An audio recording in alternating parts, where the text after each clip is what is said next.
If building and exiting a business, immigration, and just trying to live a good life as a decent human have taught me anything, it's that I thought this would be simpler.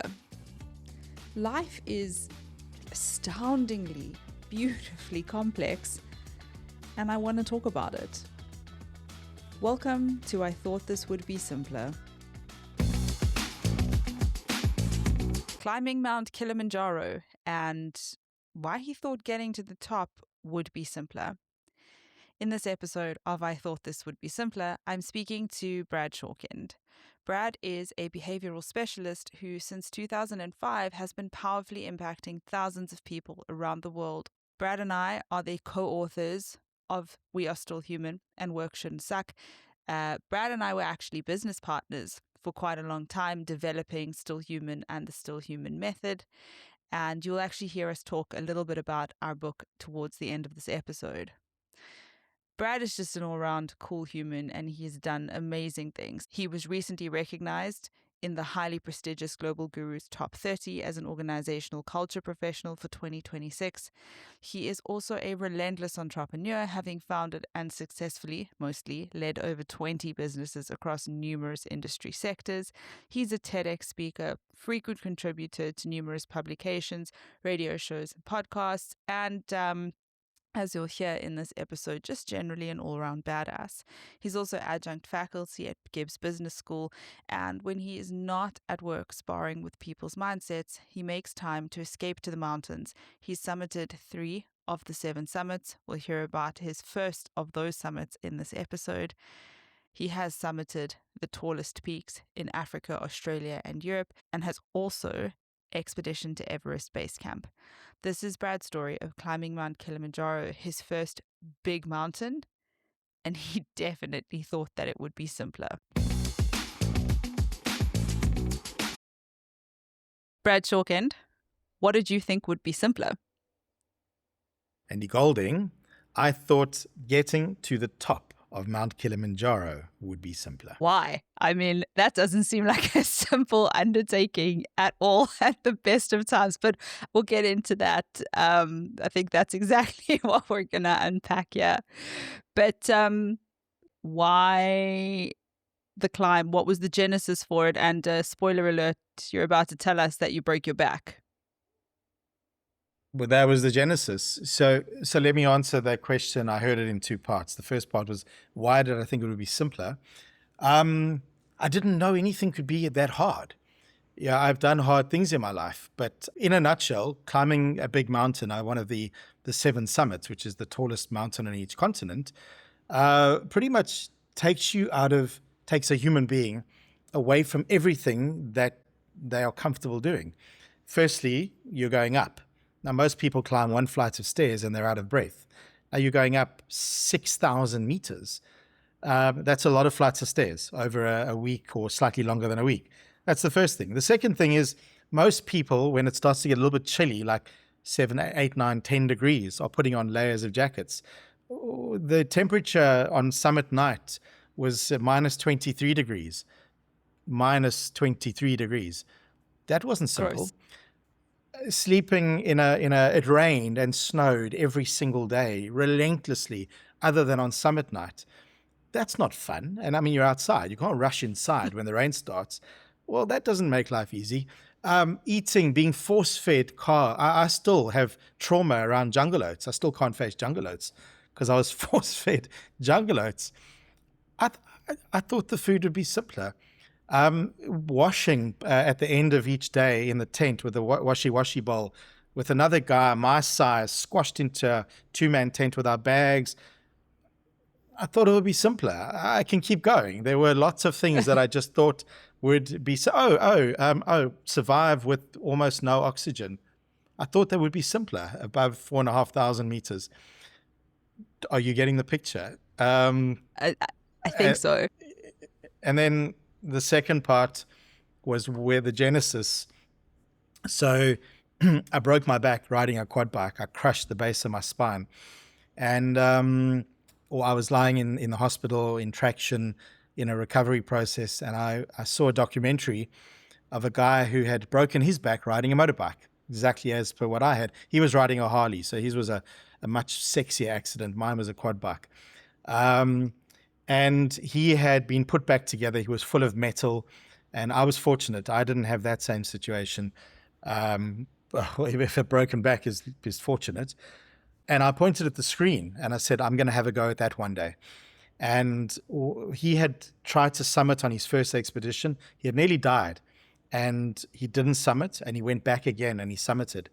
And for me, I had never even thought about climbing mountains in my life. I was a soccer player and other sports. Mountaineering was not in my frame.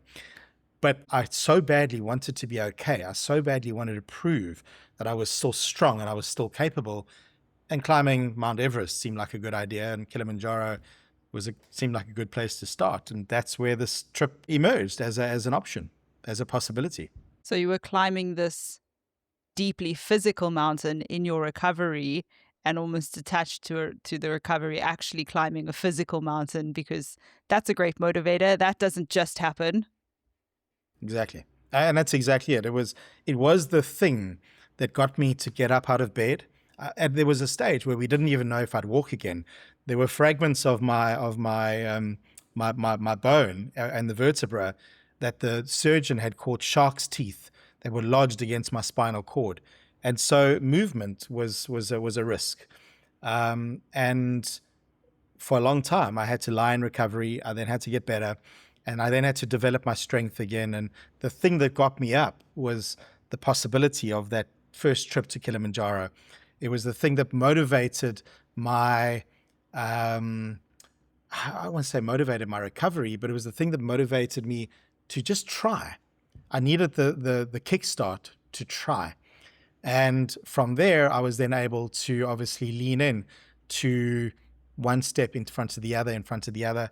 And before I knew it, I had booked myself onto my first attempt of Kilimanjaro. I say first attempt because while I was training, my knees bombed out. Years and years of soccer and cricket and squash and rugby and everything else, coupled with now mechanical misalignments, because a broken back will throw your body out as well. And so my knees might have taken additional strain. And I landed up in hospital, training for my first Kilimanjaro climb, having both of my knees operated on. Fantastic. And so I had bilateral knee surgery. Also, not something I advise, because have both knees done at the same time, you don't have a leg to stand on. There's no crutch, because if you have one done, the next day you're up on crutches, and that's fantastic because the operated on leg starts to move, it starts to bend. You don't have the muscular atrophy. But when you have both legs done, I was on my back for weeks and weeks and weeks. My legs, which are muscular, disappeared to nothing. And I had to then go through the agonizing process of rehabbing two legs. I don't advise that. What part of lying on your back in traction, recovering from a broken back, signaled that having both knees operated on and getting stuck on your back again would be a good idea? Some of us are slow learners.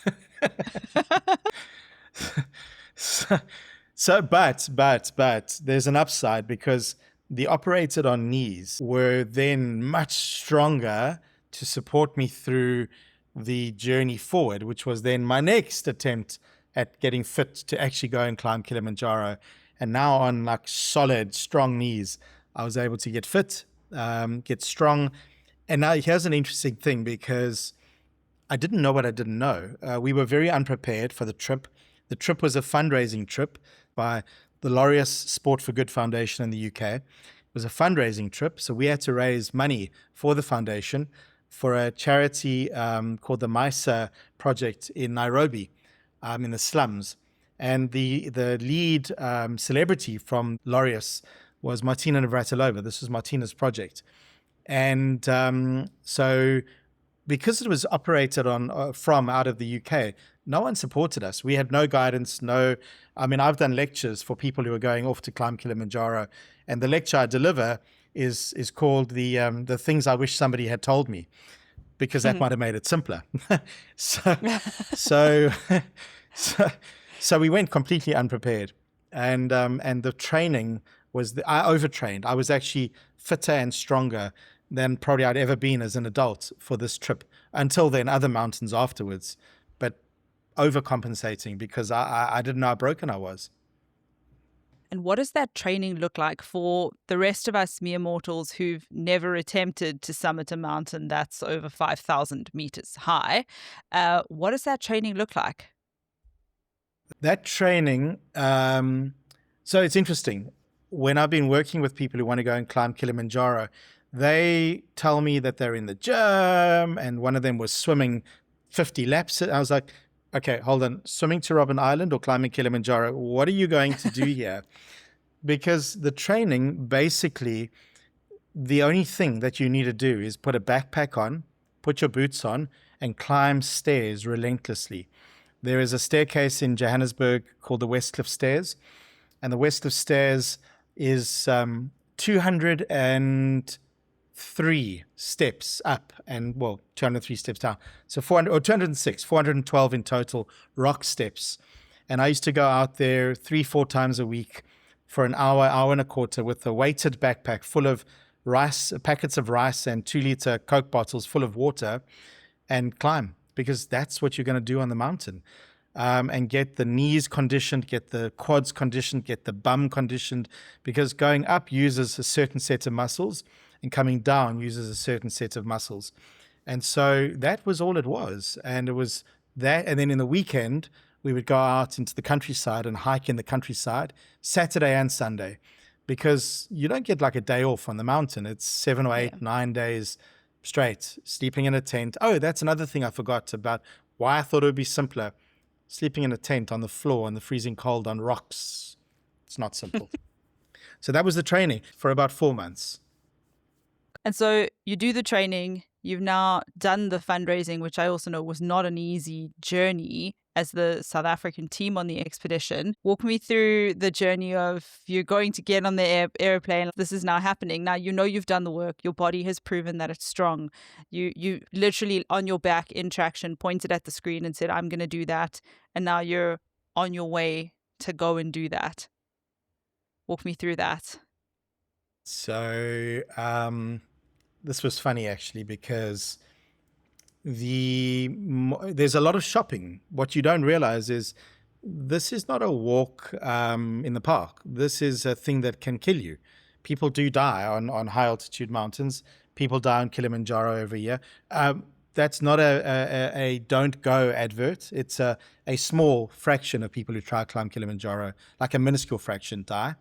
But you've got to be properly equipped. And so a lot of money went into purchasing lots of the right types of equipment, and then learning how to pack all of that. And then off I went. You know, we were meeting at the airport. I was with 2 other South Africans that I had got to join me in this fundraising process, and close friends of mine. But before we went to the airport, my family came to say goodbye, because I do that with any mountain I go and climb. I say goodbye because I've lost a business partner who died on Kilimanjaro. So it's real. You can't take it lightly.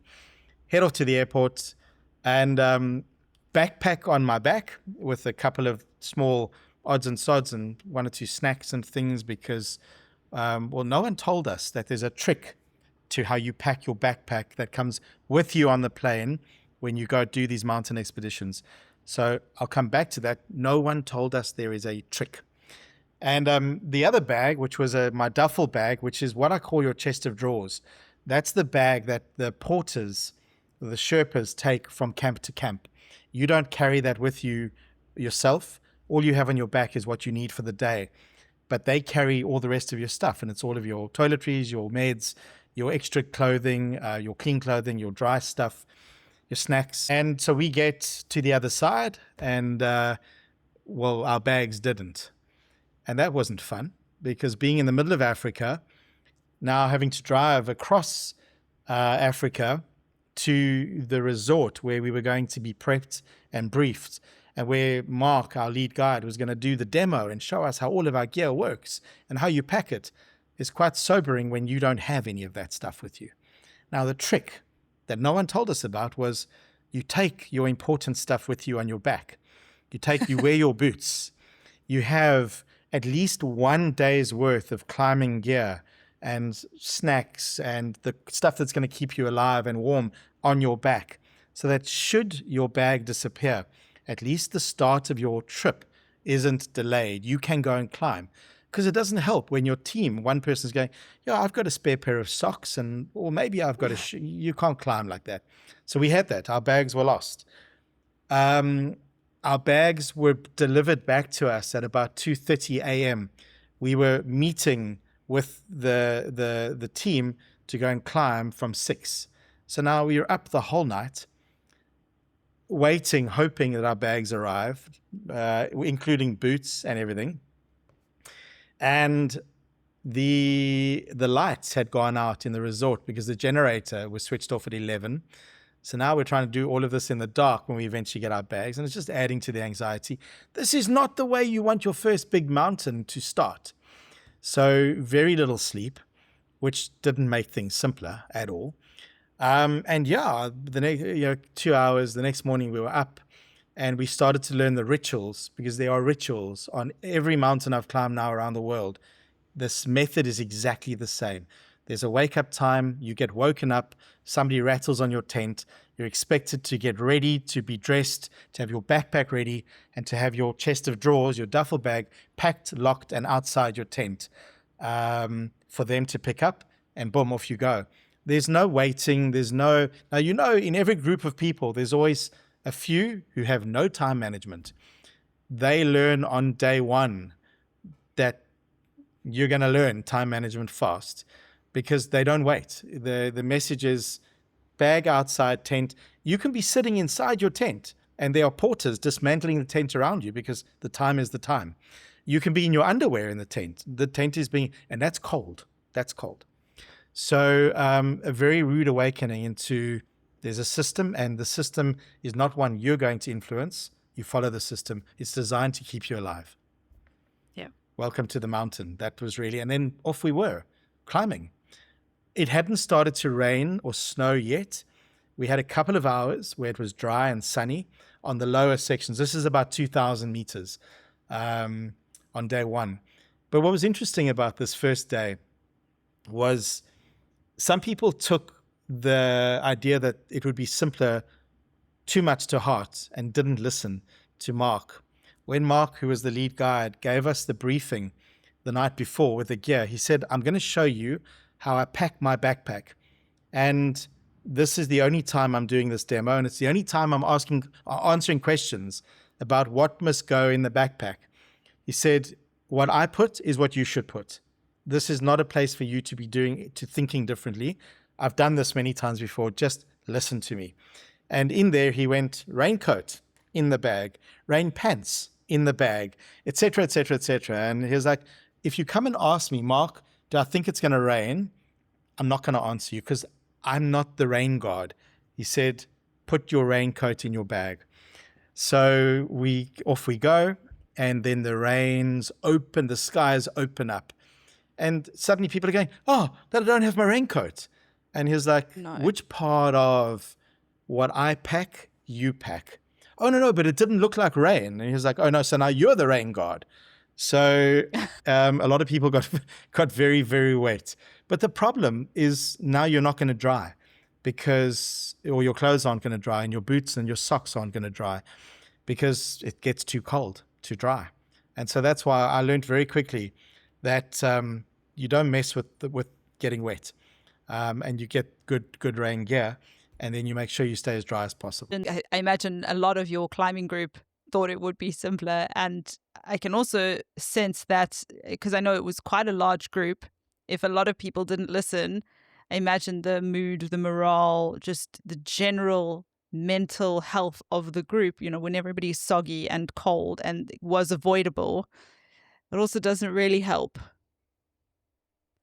You're right. Yeah, it's a good observation, because once people are wet, grumpiness becomes amplified. And because wet and cold is not a fun situation. And once we got to the camp,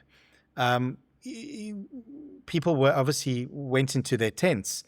Now, the rule is keep your tent dry. So you take your boots off before going into the tent. There's a little lobby between outside and the tent zip. So you leave your wet stuff in that little lobby, and you let it not make your sleeping bag wet and your partner's sleeping bag wet.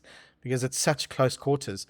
And then what made it even harder was now to go to the dining tent, you had to put all your wet gear on because it's on, off. And now you're already starting to take strain with the oxygen. It's already, you're changing altitude, so your body recognizes that. And so people's moods are being affected by the cold, the wet, and the altitude change. Also, for some people, just a complete change of environment. Some people, this is just not how they live or what they even were expecting. So yeah, moods were affected. Yeah, and I mean, you've already taken yourself out of your comfort zone. All things safe, comfortable, and familiar are literally gone. There's massive physical exertion going on, and this is just day one.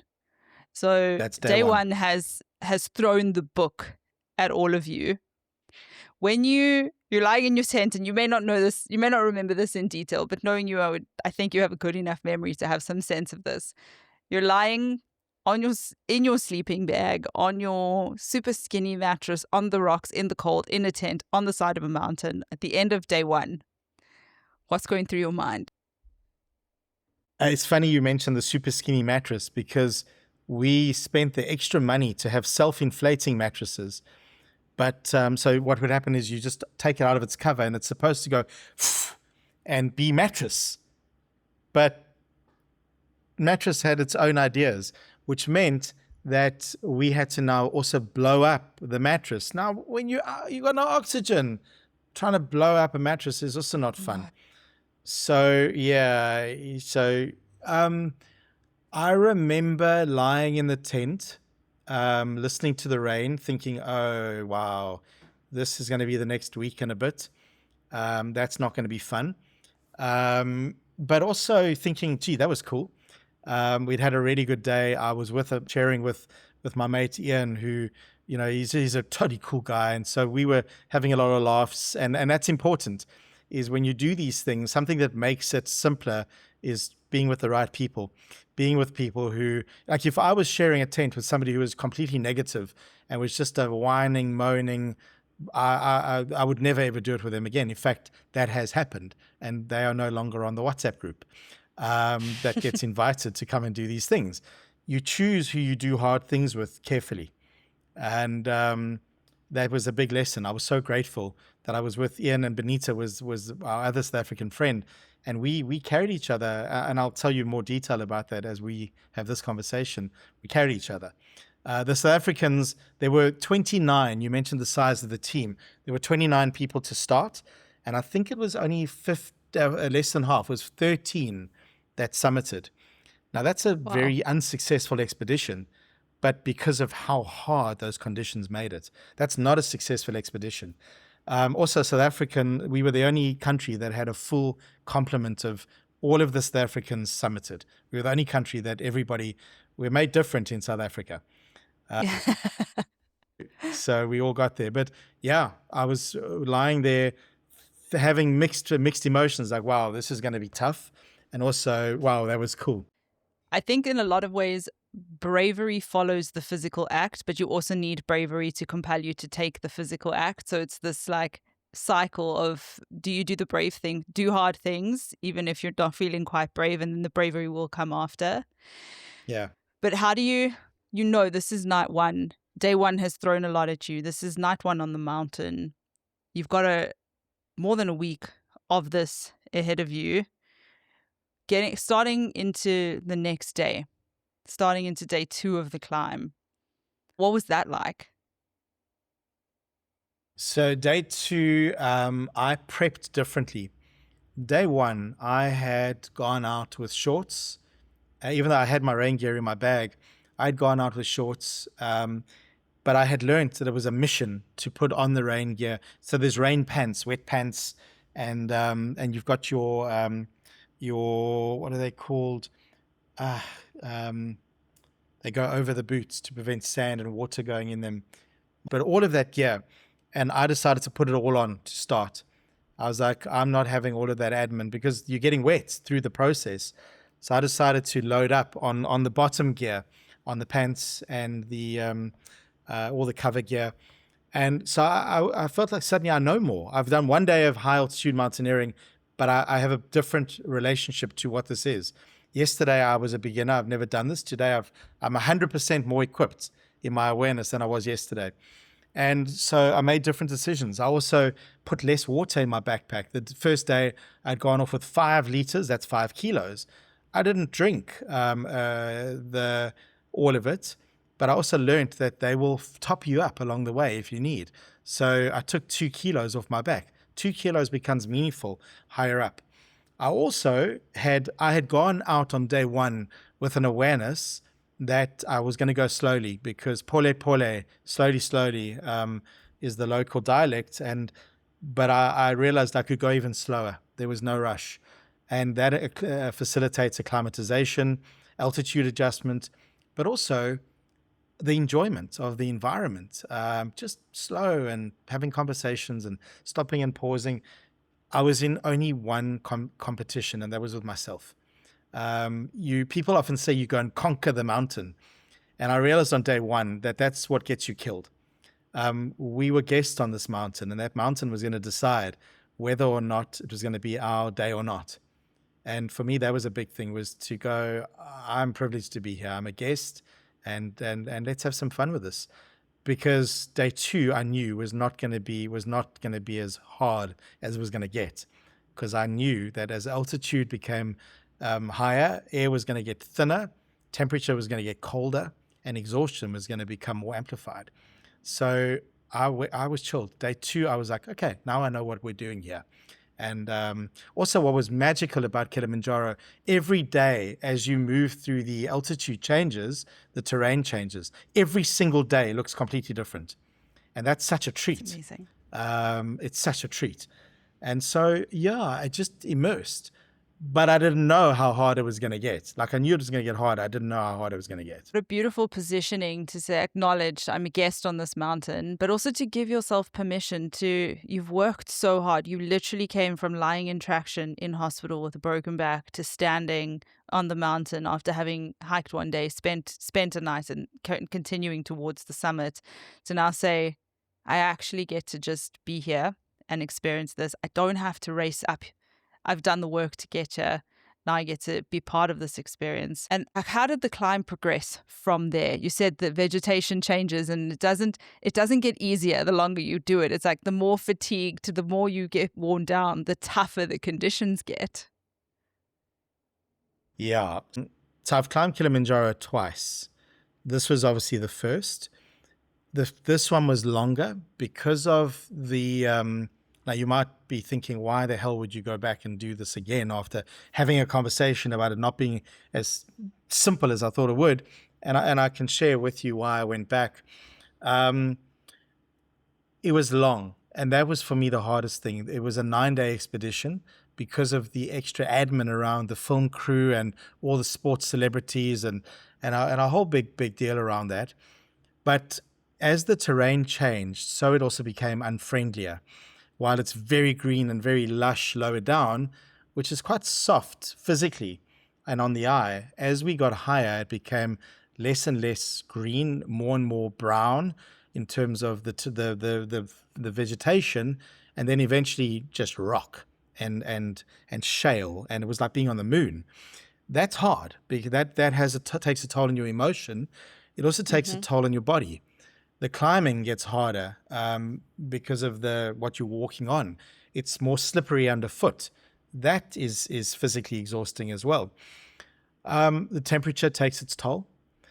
Also, day after day of sleeping in the tent, not washing. Washing is not something that you get a washy-washy bowl. Each day when you arrive in camp, they give you a bowl, and it's got hot water in. By the time you get to your tent, it's cold because of the temperature. And then, so Ian and I decided to take turns washing as best we could in the tent, because 2 stocky guys it just wasn't working. So we took it in turns to have a chance to wash in the tent. And then it's also, sleeping becomes harder and harder because you're on rocks. They try and give you the best surface when they set the camp up. But it's not easy, and sometimes you get a rock in your back, and that is what it is. The mattress is thin, so it doesn't really flatten things out. And at the higher up the altitude gets, the harder it is to sleep as well. So everything's starting to work against you and compound against you to the point where it's now, you eventually get to the day of summit and you're being beaten down, beaten down, beaten down. People are leaving the trip. People are getting altitude sickness, teammates. Some are just deciding enough. I don't want to do this anymore. That happened. We had Martina got extremely ill. She got altitude sickness, and it was about day 4, I think it was, where we had had dinner the night before. She was looking gray. And when we woke up the next morning, she was gone. They had rescued her. And they had rescued her on the Kilimanjaro ambulance. Now, that's a trolley. It's got a wheel in the middle. It's a metal trolley, and they attach you to it. And the porters wheel you down as fast as possible, because the only way to recover in time from altitude sickness is to drop your altitude and hope that your brain or your lungs haven't been severely enough affected that you die. That's the only way to prevent or to save somebody. So all of this stuff was going on around us, and the team was getting smaller and smaller and smaller. And then eventually it's the day of the summit, or the day of getting to Barafu. Barafu is the camp that you sleep at before then they wake you up at about 11:30. So you climb through the whole day. They wake you up at about 11:30 at night, try and force feed you because you need your carbs, you need your fuel, you need your energy to climb and also to stay warm. And then off you go to the top.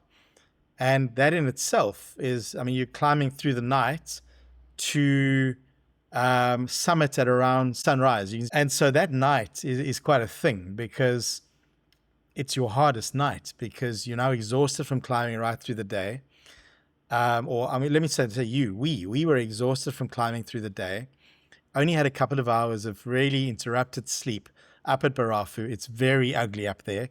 There are rats the size of a dog scurrying around, because you are the only source of food up there. Nothing grows up there. Nothing lives up there. And a couple of hours of very, very uncomfortable sleep, and then off you go. We had a really interesting incident on that summit push. There was a team that had come through past us earlier in the day, and they had come through at pace. And so they were far ahead of us. And I looked up while we were hiking now, or climbing with the summit push. And I looked up, and there was movement in the sky. It looked like stars or aliens or who knows what. And I had said to the guy, what's going on up there? And he said, just watch your feet. Your head torch is shining at the ground, and just watch your feet. But I was really disturbed by what I saw up top. And so I kept badgering him. And eventually he said to me, okay, the team that came through here earlier past you, that's them. I was like, oh my word. They're in the sky. And I was like, that's where we're going. We couldn't see the mountain in the darkness. And Kilimanjaro, you go up gradually, a little bit of steepness. And then on summit night, it goes vertical. You're moving from just under 5,000 meters to just under 6,000 meters in that one night, having already done 1,000 meters vertically during the day. So but you can't see it. But the lights were the giveaway of where these guys were. And that's when I was like, oh, wow, this is going to be interesting, because that was what was ahead of us. Also, the altitude now is crazy thin, and it was freezing cold. My snacks had frozen, my water had frozen, and off we went. So then there was interesting moments, and I could do a whole talk on that last few hours, because it's like walking on the moon. You are climbing so slowly. Every step is an effort. And it really is one step, and then one step, and one step. And Mark had said to us that if he sees blood, we're off the mountain, because we are becoming a risk to our own well-being and the well-being of our teammates. Any blood coming out of anything, you're off, because you have to go down. If we vomit, he said, you get 3 vomits. Now, I don't know who wants 3 vomits, but if you get at the 3rd vomit, you're off. Because your body, 3 pukes and you're out. So because your body is really starting to have a negative reaction to your environment. And those are signals. When you vomit, your body's telling you there's toxicity. And he said, if you fall over 3 times, on your third fall or stumble, you're off, because you can no longer sustain, and that could be damaging to you and life-threatening to others.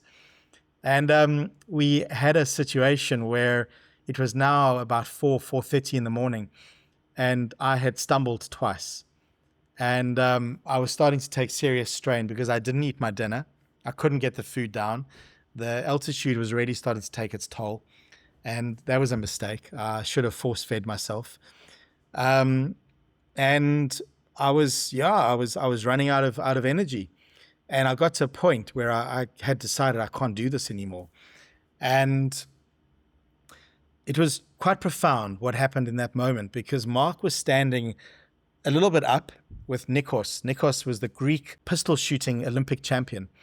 And I looked at them and I thought, I need to go to Mark and tell him I'm going down. I can't do this anymore.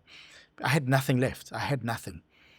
And there was still a bit of a way to go, a few hours to Uhuru, which is to Stella Point, which is the top of the mountain, but it's the top of the crater, but not the top of the mountain, because it levels out and you still got to then go around to Uhuru, which is the highest point. And I stumbled over to them. And on my way, I fell as well. And I quickly jumped up because I didn't want Mark to see it. And when I got to him, I said, I've got nothing left. And he said to me, Brad, he said, it's just before sunrise. Look, there's the sun. But the problem is before sunrise is the coldest time of the day. And I was frozen. And I said to him, I've got nothing. And he said, it's about to get warmer. And I stood there, and Nikos, who was 2 steps away from me, and he was also saying to Mark, I've got nothing. And in that moment, I said to Nikos, come, let's go. And he turned to go down, and I grabbed his arm, and I turned him to go up. Because I've always found strength in helping other people. It's just something that's in my subconscious. It's something that's in my mindset. It's in my heart space. It's what I do. And I found my own strength in helping Nikos. And I turned him and we started walking up. And we were going one step, and I could hear the crunching of the snow of Nikos's boots behind me. And one step. And I got to Stella Point, which was, as I mentioned before, the top of the crater, but not the highest point. Still had to walk around to Uhuru. And I turned around and Nikos was gone. And I was like, but he was here. And Nikos was gone. And at Stella Point, a couple of minutes after I got there, Ian and Benita arrived. So the 3 of us had a moment where we were able to have a cup of tea and hot chocolate and just fill up with sugar. And then we walked around for another half an hour around the crater to the top, to Uhuru, where we had the most incredible celebration. We had got there. We had all, Ian and Benita were both dealing with their own personal stuff as well, going through stuff in their lives. And so for the 3 of us to get there together and just have a cry because of what we had also trained together for this. We had spent 4 months training, early mornings, rain, snow, or not snow, cold, in Joburg, training, weekends. And then we had done it. And then they said to us, you need to get off the mountain. Like we had only a few minutes there. The weather was coming in. And they said, you guys need to turn around. You need to get down. And as I turned around and I started walking off, there was Nikos. He had made it. And sure, I'm getting emotional just thinking about that moment. He had made it. He had slowed down, but he had made it.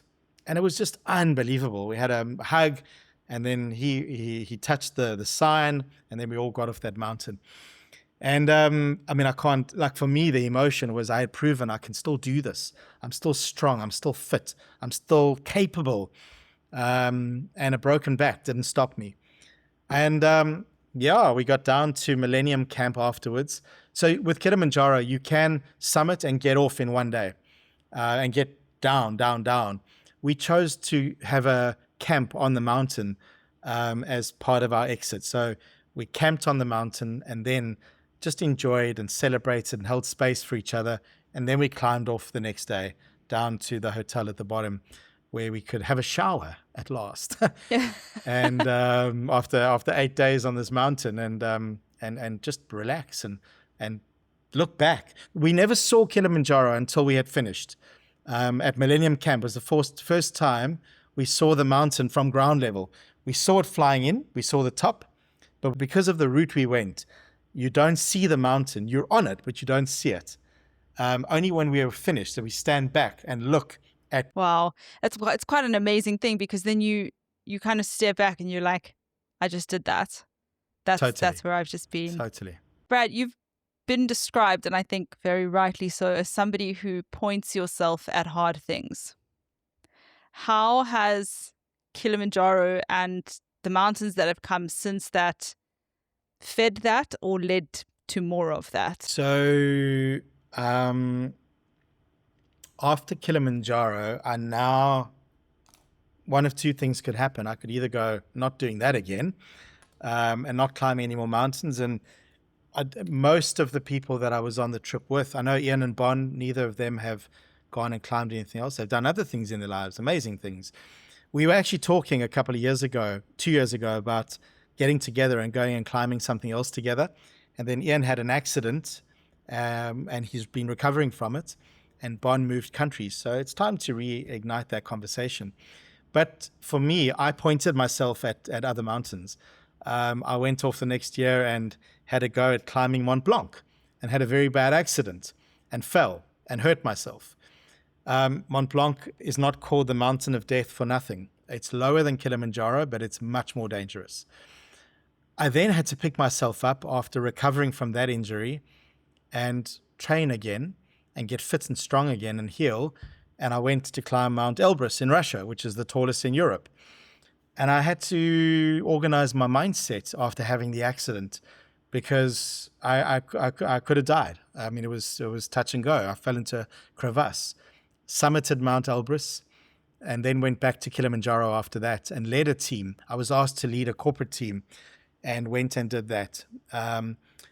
It was harder than the first time because I knew now what was ahead of me. So like when you don't know what you don't know, you just blindly go into the darkness. This time I knew, and it was harder. But the difference was it was dry. After my first Kilimanjaro trip, I believed that all mountains are just wet and snowy.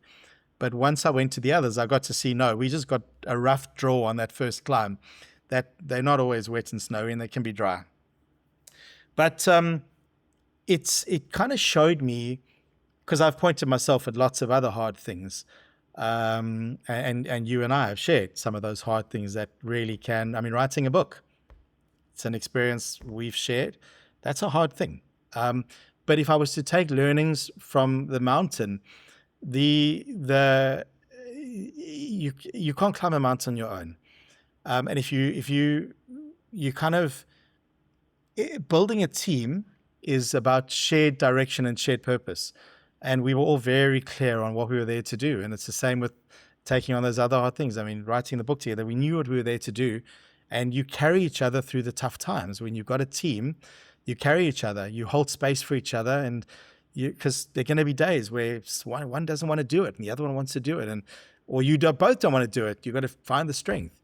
That's been something that was very inspiring for me around doing hard things, was learning about shared purpose and teaming, but also about finding the inner strength on my own, because even if you're part of a team that wants to do something, if you don't put your head in there, well, you become a negative contributor to the team.